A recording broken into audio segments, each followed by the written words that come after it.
lightning wire? No, it's not lightning wire. It's just a piece of wire so I can turn the spreader on. I can turn this, please. Okay, turn it. Ready, song. There you go. Can I help you?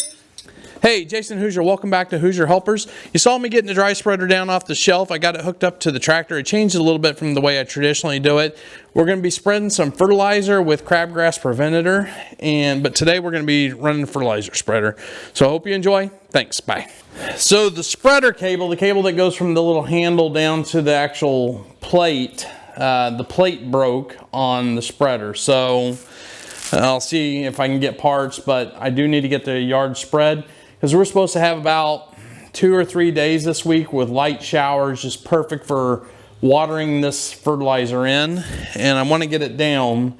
So I'm going to get it set so that it's partially open, probably much less than it should be. I know the 2 bags of fertilizer I have is enough to do the entire yard, so I'm just going to keep running back and forth until I get it completely used up, and hope that I'm not putting down too much nitrates and burning the grass up. So here's the fertilizer I got. I picked it up from Menards. It's just their store brand springtime fertilizer with crabgrass preventator. I got a little mess I got to pick up there now.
So I want to show everybody kind of what we're dealing with. Obviously, if you look over here, you can see that we have a retention pond there, or yeah, I'd call it a retention pond, dumping into our yard. And you can see the gravel line that comes through here, and there's a berm. And I actually got the camera on the berm. None of this berm or any of this drainage system was here when we moved in, and that water would come out and flow across the yard all the way until it went out between the houses. So our whole yard until about June would look like this when I tried to mow, and you can see there's I fertilized over here probably at a waste because it's standing water in there and just really nasty. You can see that pile of leaves, that windrow of leaves.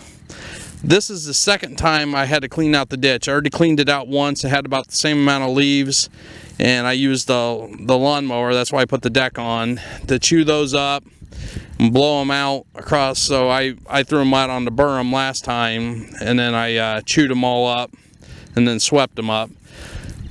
So I got to clean up that mess because it's going to be killing the grass here soon, as it's runoff from the neighbor in the back here. All of his downspouts, his sump pump, all that runs back here and actually deposits. You can kind of see there's a green area right in here.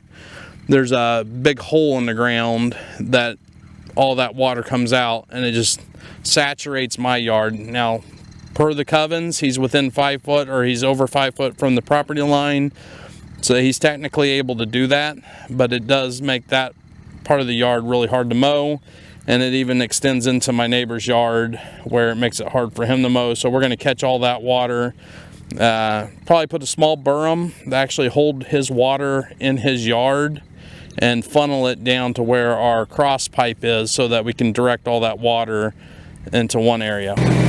So I couldn't get my drone to work when I was in the front yard, so now I'm running in the backyard here. Get some drone shots for you. It went back and forth the other direction back here.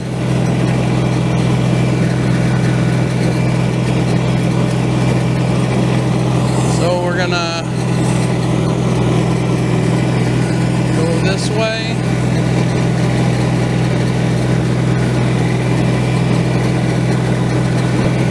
Because I definitely want a checkerboard pattern this, because that first bag lasted all the front yard and most of the backyard. Make sure I'm putting on enough to keep the crabgrass from coming up back.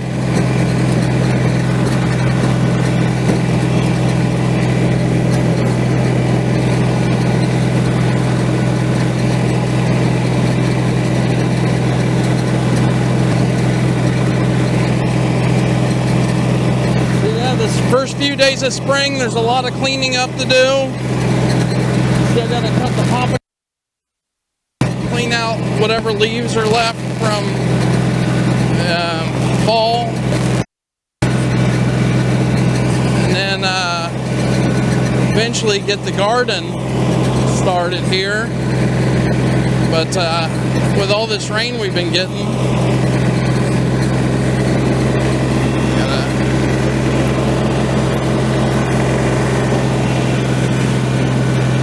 I have a feeling we're not going to be tilling the garden anytime soon. It's a mud mess. When I moved in, this yard was a lot of white clover, a lot of dandelions, and a lot of crabgrass.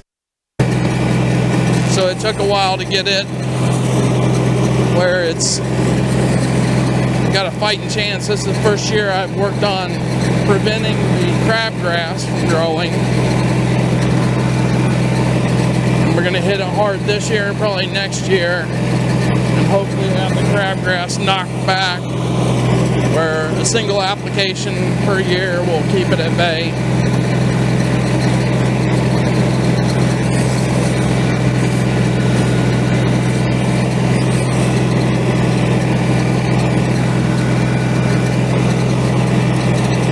To give you an idea of how much water actually comes through our backyard, you really need to go up and see our subdivision as a whole. So essentially, I'm getting up here, we're at almost 300 feet.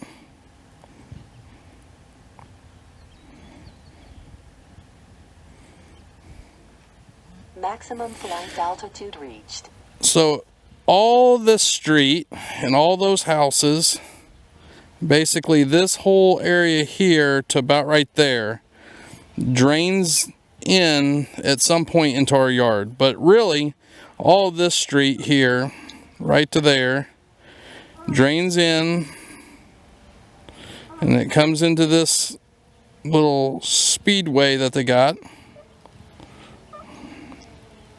And it's supposed to be held in this retention pond. The problem is they got a 16-inch pipe going through there, which is basically, I've very seldomly ever seen it actually retain any water.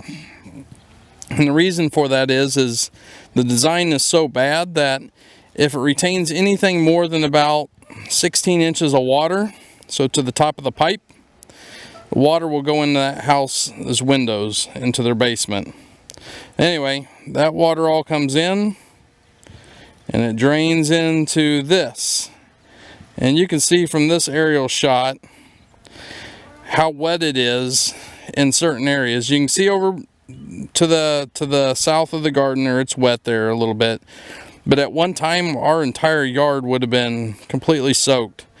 I'd say I got pretty good coverage on spreading. You can see crisscross, and that's mainly because I had the spreader set so slow because I couldn't adjust it because the deal got broke.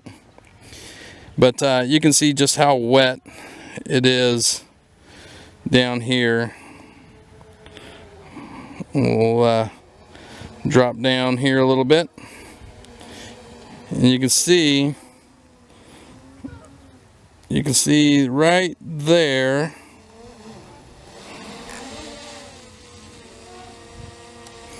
that is water coming up out of the ground from my neighbor's sump pump, downspouts, and all that.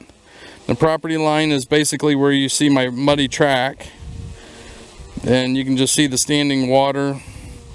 This is an issue. And you can see where I went over onto my other neighbor's property, and so there's a berm, and then there's another little berm that turns the water and shoots it down to the street culvert down there. And there's my entire yard.